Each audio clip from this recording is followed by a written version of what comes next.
Assalamualaikum warahmatullahi wabarakatuh. Kembali lagi bersama saya Nurtiani Simamora. Di sini saya akan menyampaikan tentang pengenalan ilmu kimia. Langsung saja ke pengertiannya. Ilmu kimia adalah bagian dari IPA yang fokus pada pembahasan tentang susunan, struktur, sifat, dan perubahan materi, serta energi yang menyertainya. Apa yang dimaksud dengan susunan, struktur, sifat, dan perubahan materi? 1. Pengertian daripada susunan materi. Susunan materi yang dimaksud adalah tentang unsur, senyawa, dan campuran. Unsur adalah zat paling sederhana yang sudah tidak bisa dibagi lagi. Contohnya Na, H2O, Fe, dan C. Senyawa adalah zat yang berbentuk dari gabungan beberapa unsur dengan perbandingan tertentu. Contohnya, senyawa adalah CO2, H2O, dan CaCO3. Campuran adalah gabungan antara dua zat atau lebih di mana sifat penyusunan tidak berubah. Contoh campuran adalah larutan gula, susu, air, kanji, dan sebagainya. Yang kedua, yaitu struktur materi. Struktur materi menjelaskan tentang ikatan yang terjadi antara atom sampai terbentuk molekul unsur, molekul senyawa, atau ion. 1. Contoh molekul unsur adalah O2, N2, H2, dan P4. 2. Contoh molekul senyawa adalah CO2, H2O, dan CaCO3. Yang ketiga, contoh ion adalah Na+, Cl-, dan Ca⁻²+.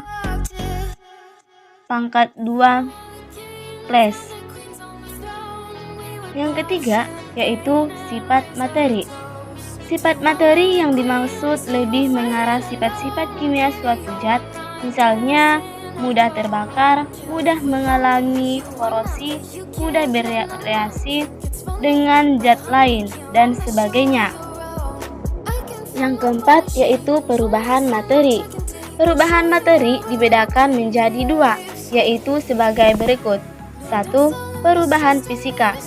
Perubahan fisika adalah perubahan yang tidak menghasilkan zat baru. Contohnya, lilin yang dibakar, atau es mencair, dan sebagainya. 2. Perubahan kimia. Perubahan kimia adalah perubahan yang menghasilkan zat baru akibat adanya reaksi kimia. Contohnya, besi berkarat, kayu dibakar menjadi abu, dan nasi menjadi basi. Selanjutnya, prinsip dasar hakikat ilmu kimia. Prinsip dasar yang menjadi acuan perkembangan ilmu kimia adalah adanya perubahan bentuk atau susunan partikel menjadi bentuk lain dengan sifat yang berbeda. Contohnya, zat A direaksikan dengan zat B. Reaksi antara kedua pasti menghasilkan zat baru. Sebut saja zat C, di mana sifat zat C ini berbeda dengan sifat zat A maupun B. Ruang lingkup kimia. Ruang lingkup kimia meliputi susunan, struktur, sifat, serta perubahan materi dan yang menyertainya. Secara umum, kimia dibedakan menjadi dua, yaitu kimia deskriptif dan kimia teoritis. 1. Kimia deskriptif. Kimia deskriptif adalah ilmu kimia yang didapatkan melalui pengamatan sifat zat. Yang kedua, kimia teoritis. Kimia teoritis adalah ilmu kimia yang membahas tentang materi. Adapun contoh kimia teoritis adalah sebagai berikut. A. Kimia fisika. Kimia fisika adalah ilmu yang mempelajari tentang hubungan antara kimia dan fisika. Bahasan dalam kimia fisika adalah zat secara makroskopis, atomik maupun subatomik, ditinjau berdasarkan hukum-hukum dalam fisika. B. Kimia organik. Kimia organik adalah ilmu yang mempelajari tentang struktur, sifat, dan komposisi senyawa organik. C. Kimia anorganik. Kimia anorganik adalah ilmu yang mempelajari tentang struktur, sifat, dan komposisi senyawa organik. D. Kimia analitik. Kimia analitik adalah ilmu yang mempelajari tentang kandungan suatu zat. E. Kimia lingkungan. Kimia lingkungan adalah ilmu yang mempelajari tentang dampak pencemaran lingkungan, metode perhitungan kadar pencemaran, dan sebagainya. F. Biokimia atau biokimia adalah ilmu yang mempelajari tentang materi-materi di dalam proses metabolisme tubuh. Metode ilmiah. Penting bagi ilmuwan untuk memahami metode ilmiah yang baik dan benar. Gagasan yang mereka usulkan hanya bisa terjawab melalui metode ilmiah. Adapun langkah-langkah yang harus dilakukan dalam metode ilmiah adalah sebagai berikut. 1. Merumuskan masalah dengan cara fokus pada bahasan tertentu atau tema tertentu. 2. Mengkaji teori atau meneliti sebelumnya dan yang bertujuan untuk menghindari tumpang tindih. Penelitian artinya jaringan sampai penelitian yang dilakukan ternyata sudah pernah dilakukan sebelumnya orang lain. 3. Mengajukan hipotesis, bertujuan untuk mendapatkan kesimpulan sementara berdasarkan analisis yang telah dilakukan. 4. Melakukan eksperimen bagi untuk menguji hipotesis. 5. Mengumpulkan data. 6. Mengolah dan menganalisis data-data hasil penelitian. 7. Membuat kesimpulan. 8. Melaporkan hasil penelitian dalam bentuk laporan ilmiah. Hubungan antara ilmu kimia dan ilmu lain. Sebagai salah satu ilmu terapan, kimia masih membutuhkan ilmu-ilmu pendukung lainnya. Adapun hubungan antara ilmu kimia dan ilmu lainnya adalah sebagai berikut. 1. Dari bidang kedokteran. Ilmu kimia digunakan untuk mengdiagnosa suatu penyakit, teknologi rekayasa, genetika, dan radiologi. 2. Bidang farmasi. Di bidang farmasi, ilmu kimia dijadikan dasar dalam pembuatan obat. 3. Di bidang kriminologi. Ilmu kimia juga berperan di bidang ilmu kriminologi.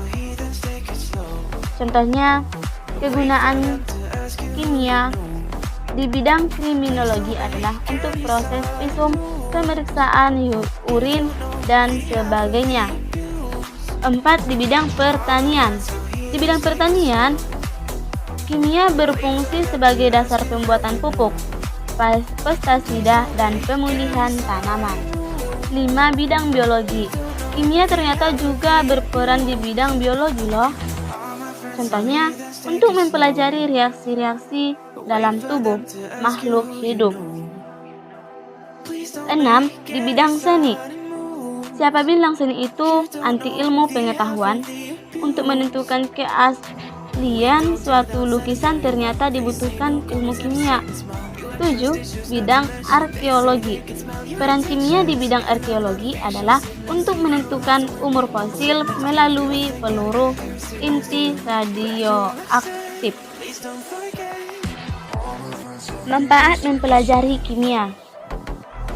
Jangan menganggap bahwa ilmu kimia hanya digunakan sebagai sarana untuk mendapatkan nilai di sekolah. Lebih dari itu, banyak manfaat yang bisa didapatkan dengan mempelajari ilmu kimia. Apa saja manfaatnya? Nah, ini dia. 1. Memahami alam beserta prosesnya.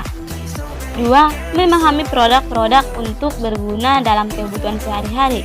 3. Memahami berbagai jenis produk teknologi. 4. Memahami produk kimia yang dapat menimbulkan masalah. 5. Memahami bahan-bahan kimia beracun. Contohnya, ya formalin. Keselamatan kerja. Sebagai seorang yang bekerja di bagian laboratorium, penting kiranya untuk memperhatikan keselamatan kerja di laboratorium. Adapun tata tertib dan peringatan lainnya adalah sebagai berikut. 1. Tata tertib di laboratorium. Oke, pertama, menggunakan jas laboratorium, kacamata pengaman, dan sepatu tertutup. 2. Membaca petunjuk praktikum dengan cermat. 3. Tidak makan dan minum di laboratorium. 4. Mencuci tangan dengan sabun dan air bersih sebelum dan setelah praktikum. 5. Tidak menggaruk kulit yang terkena bahan kimia. Yang kedua, penggunaan bahan kimia. Hal-hal yang harus kita perhatikan dalam menggunakan bahan-bahan kimia adalah sebagai berikut. Apa saja itu? Nah, ini dia. 1. Jangan menggunakan bahan kimia yang tidak jelas labelnya. 2. Jangan menyentuh bahan kimia dengan tangan. 3. Gunakan pipet untuk mengambil larutan. 4. Dilarang memanaskan atau menguapkan cairan organik di tempat terbuka. 5. Dilarang mencium aroma zat kimia secara langsung. Oke, yang ketiga, penanganan alat dan bahan kimia. Jika bahan kimia atau uap beracun telah memenuhi ruangan, segera lakukan evakuasi. 2. Zat kimia yang tumpuk di meja praktikum atau lantai harus segera dinetralkan sebelum dibersihkan. 3. Untuk membaca tinggi larutan pada buret, posisi mata harus sejajar. Yang keempat, melakukan bahan-bahan yang menghasilkan gas berbahaya harus dikerjakan di lemari asam. 5. Bahan kimia yang diambil tidak boleh dikembalikan ke wadah penyimpanan. Yang keempat, alat-alat laboratorium. Adapun alat-alat yang biasa ada di laboratorium adalah sebagai berikut. 1. Gelas kimia. Apakah fungsinya? Ya, untuk menyimpan larutan. Yang kedua, labu elementer, untuk mereaksikan larutan dan titrasi. Yang ketiga, gelas ukur, untuk mengukur volume larutan. Yang keempat, bunsen. Bunsen yaitu untuk memanaskan larutan. 5. Buret, digunakan untuk titrasi. 6. Pipet tetes, untuk meneteskan atau mengambil larutan dengan jumlah kecil. 7. Tabung reaksi dan rak tabung reaksi, digunakan untuk mereaksikan 2 atau lebih zat. 8. Statit, untuk menegakkan burot, corong, dan peralatan gelas lainnya. Yang kelima, simbol-simbol berbahaya pada bahan kimia. Adapun simbol yang berbahaya pada bahan kimia yaitu seperti berikut. 1. Simbol eksplosif. Ya, kita lihat saja gambarnya seperti berikut. Ini adalah salah satu gambar daripada simbol eksplosif, yaitu mudah meledak. Yang kedua, simbol mudah terbakar. 3. Simbol toksi atau beracun.